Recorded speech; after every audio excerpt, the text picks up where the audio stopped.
Si c'est pas une question de volonté ou de discipline, si les boulimiques sont des personnes battantes qui ont un vrai instinct de vie, comment se fait-il qu'elles fassent des crises? Comment se fait-il que vous fassiez des crises si vous êtes une personne forte, intelligente, etc. Il faut bien comprendre une chose, c'est que le corps, il n'a aucun intérêt à nous faire du mal. La préoccupation constante de notre corps, c'est de maintenir l'homéostasie, c'est-à-dire l'équilibre. Le corps ne s'amuse pas à vous faire du mal.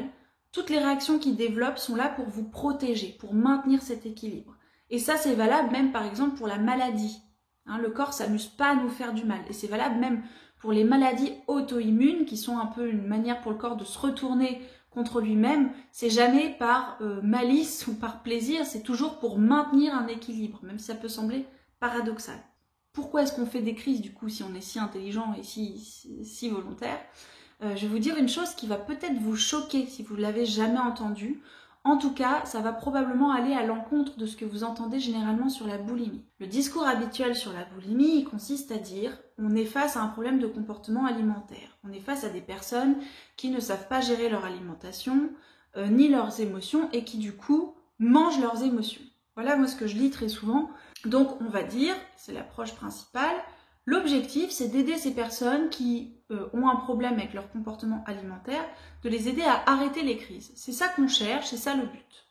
Et donc, une fois qu'il n'y a plus de crise, c'est bon, objectif atteint, la personne n'est plus boulimique ou n'est plus hyperphage. Le problème, c'est que ne plus faire de crise et ne plus être boulimique, ce n'est pas du tout la même chose. Je sais que ça peut sembler surprenant parce que souvent on définit la boulimie ou l'hyperphagie comme le fait de faire des crises et éventuellement d'adopter des comportements compensateurs derrière, mais on utilise la crise comme le critère, et donc ça semble logique de se dire, bah non, un boulimique, s'il fait plus de crise, il n'est plus boulimique. Mais c'est pas vrai, c'est pas vrai. Pourquoi? Parce qu'il y a des tas de personnes qui ne font plus de crise de boulimie, et qui pour autant ne pensent qu'à la nourriture, mais constamment, tout le temps. Ces personnes-là, elles structurent leur vie autour de stratagèmes pour ne surtout pas craquer, elles organisent tout en fonction de ça. Donc, ok, elles ne craquent pas, mais elles sont incapables d'être présentes à ce qu'elles font. Elles sont obsédées par la nourriture. Quand elles sont avec des amis ou avec des proches, elles ne sont pas à ce qu'elles font. Elles sont pas là, elles sont dans leurs pensées. C'est pas du tout une vie, ça. Et c'est pas du tout un signe de libération de l'obsession. Vous voyez bien que l'obsession, elle est là. Donc, c'est logique, quelque part, de penser que les crises sont le problème, puisque c'est ça qui est visible, c'est ça qu'on voit.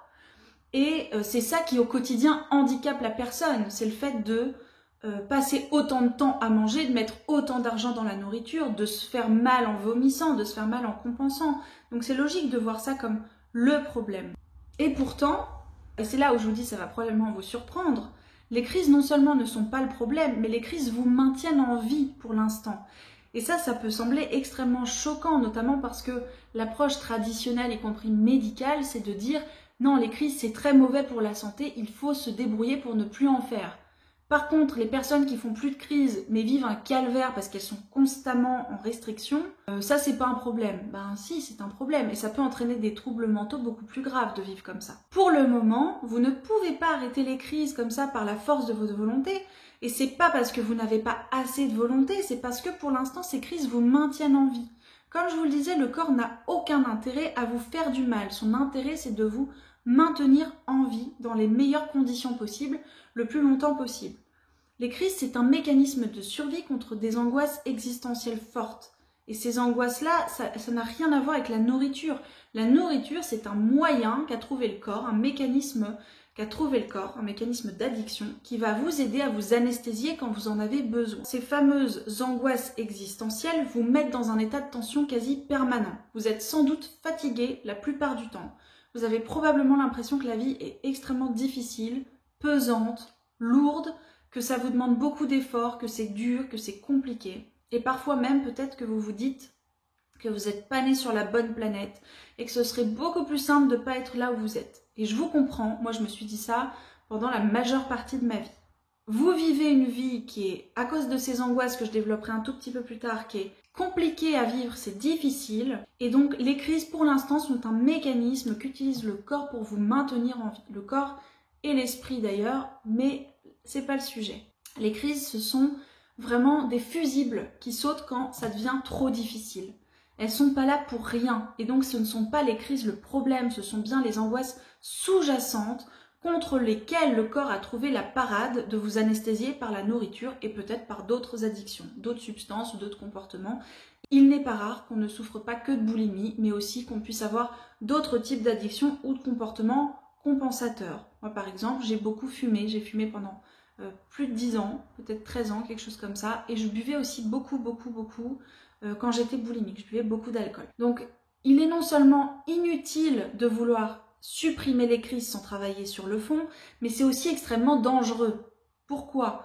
Parce que vous vous retrouvez sans rien, vous avez vos angoisses et on vous dit c'est interdit de t'anesthésier. Bah, c'est extrêmement dur à vivre. Il y a des gens qui le vivent très mal et qui peuvent se retrouver, comme je vous le disais, dans des déséquilibres mentaux très forts, déséquilibres mentaux ou émotionnels. Et ça, c'est un des piliers de mon travail, c'est que on laisse les crises exister, on laisse les crises et le contrôle exister aussi longtemps que nécessaire, mais on agit sur le fond, on cherche à identifier et à apaiser concrètement les angoisses existentielles en changeant des choses à sa manière de voir la vie, à sa manière de vivre sa vie.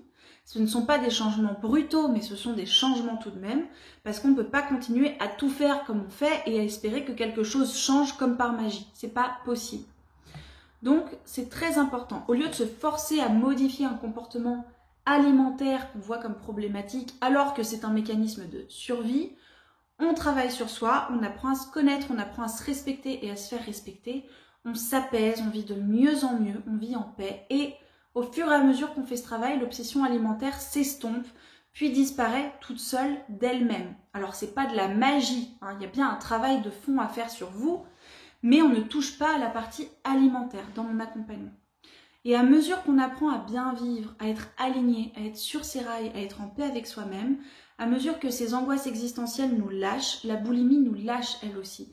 Elle disparaît naturellement par l'effet d'un apaisement général, tout simplement parce qu'on n'en a plus besoin. Et du coup, au lieu de continuer à se battre contre l'obsession jusqu'à la fin de ses jours en se disant « il ne faut surtout pas que je fasse de crise, je me fais super mal, super violence, mais il ne faut pas que je fasse de crise », au lieu de vivre comme ça, on n'a tout simplement plus d'obsession. On n'est plus obsédé par la nourriture, on n'a plus besoin de ça. La boulimie n'est plus un sujet parce que le corps n'en a plus besoin. On ne l'a pas vaincue, on ne l'a pas éradiquée. Elle nous laisse en paix, elle décide de nous lâcher parce qu'on n'a plus besoin d'elle. Et ça, c'est tout à fait différent. Ça signifie aussi qu'on peut vivre en confiance et en paix sans se demander tout le temps quand est-ce que la prochaine crise va arriver, sans se dire combien de temps je vais tenir comme ça. Parce qu'en fait, on n'a pas à tenir, on vit sa vie et il n'y a plus l'obsession. Donc, à ce stade, vous l'avez vraiment compris, je l'espère, en tout cas c'est très important, sinon je vous invite à revisionner les dernières minutes. Vouloir supprimer les crises sans travailler sur le fond, ce qui est une approche qui est encore majoritaire aujourd'hui, en tout cas en France, c'est comme enlever les béquilles d'une personne qui a les jambes cassées et lui dire « Allez, fais preuve de volonté là, marche !» Ça n'a aucun sens. Il y a une autre métaphore que j'utilise souvent, c'est la métaphore de l'alarme incendie. C'est vouloir supprimer les crises sans travailler sur le fond. C'est comme une personne qui a le feu chez elle, qui a une alarme incendie qui sonne et qui ne supporte pas d'entendre cette alarme incendie sonner et qui va chercher un moyen de la débrancher alors qu'il y a le feu. Voilà, mais qui va se dire, moi ce que je veux c'est arrêter cette alarme. On va laisser cramer la maison, mais je veux plus du signal d'alarme. Les crises sont un signal d'alarme, sont à la fois un moyen de vous anesthésier, un fusible qui saute, et en même temps le signe qu'il y a quelque chose qui ne va pas chez vous, qui ne va pas dans votre vie. Vous n'êtes pas bien, vous n'êtes pas aligné. Il est absurde et dangereux de s'attaquer aux crises sans travailler sur le fond. Quand on est apaisé face à la vie, on n'a plus besoin de faire des crises, et c'est un processus qui se fait facilement en douceur. Le travail sur le fond demande des efforts, mais pas le contrôle alimentaire.